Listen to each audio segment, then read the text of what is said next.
Jansangram news, बातमीची सत्यता हीच आमची ओळख। स्मार्ट मीटर विरोधामध्ये हिंगणघाटात जन आक्रोश। सरकारने योजनेचा पुनर्विचार करून मागे घ्यावी। 15 दिवसाचा अल्टिमेटम। सक्तीने बसवण्यात येत असलेल्या स्मार्ट वीज मीटरच्या विरोधात हिंगणघाट शहरात बुधवारी नागरिकांनी मोठा मोर्चा काढत संताप व्यक्त केला। स्मार्ट मीटर हटवा, जनतेची लूट थांबवा अशी घोषणा देत नागरिकांनी महावितरण कार्यालयावर धडक देऊन सक्तीचे स्मार्ट मीटर रद्द करण्याची आणि वाढीव वीज बिलावर तातडीने नियंत्रण आणण्याची मागणी केली आहे। या आंदोलनाचे नेतृत्व राष्ट्रवादी काँग्रेस शरद पवार पक्षाचे वर्धा जिल्हाध्यक्ष अतुल वांदले यांनी केले। त्यांच्या नेतृत्वाखाली पक्षाचे पदाधिकारी, कार्यकर्ते तसेच मोठ्या संख्येने नागरिक मोर्चात सहभागी झाले। सकाळी 11 वाजता संत तुकडोजी महाराज पुतळा चौक येथून मोर्चाला सुरुवात झाली। घोषणाबाजी करत मोर्चा महावितरण कार्यालयावर पोहोचला।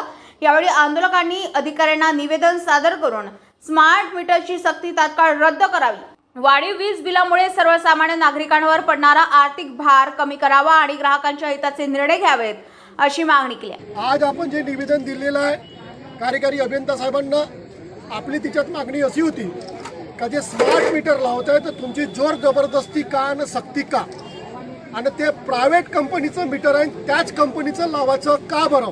कारण आम्ही खाजगी ह्याच्यातून आम्ही प्रायव्हेट विकत घेऊन लावू शकत नाही का? जर तुम्ही मीटर लावून राहिले तर याचा मतलब तुमचा अंदाज असा आहे का सर्व तुम्हाला खाजगीकरण करायचं आहे। त्याच्यानंतर ज्या लोकांना, ज्याच्या घरी 2च लोक राहतात, वायगावला आहे शबाबना खान म्हणून राहतात, 2 लोक नोकरीवर आहे, ते ज्या घरी फक्त सायंकाळी येतात पण त्यांना 52,520 रुपये बिल आलेलं आहे आणि त्यांच्या घरी सोलर 4 किलो युनिट सोलर सुद्धा आहे त्याच्या घरी आहे।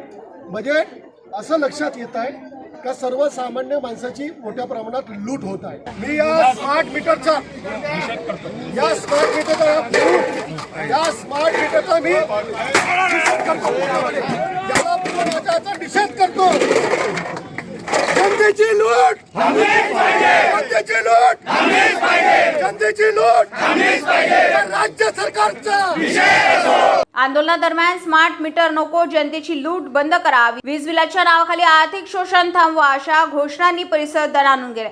आंदोलकांनी स्मार्ट मीटरमुळे वीज बिल वाढत असल्याचा आरोप करत सरकारने ही योजना पुनर्विचार करून मागे घ्यावी अशी भूमिका मांडली। यावेळी प्रशासनाला 15 दिवसाचा अल्टिमेटम देण्यात आलाय। या कालावधीमध्ये स्मार्ट मीटर बाबत सकारात्मक निर्णय न झाल्यास अधिक तीव्र आणि व्यापक जन आंदोलन छेडण्यात येईल असा इशारा राष्ट्रवादी काँग्रेस शरद पवार पक्षाचे वर्धा जिल्हाध्यक्ष अतुल वांदले यांनी दिलाय। नागरिकांच्या मागण्यांकडे दुर्लक्ष झाल्यास सरकारला जनतेच्या तीव्र रोषाला सामोरे जावे लागेल असंही आंदोलनकर्त्यांनी स्पष्ट केलंय। प्रणय बालपांडे, जनसंग्राम न्यूज, हिंगणघाट।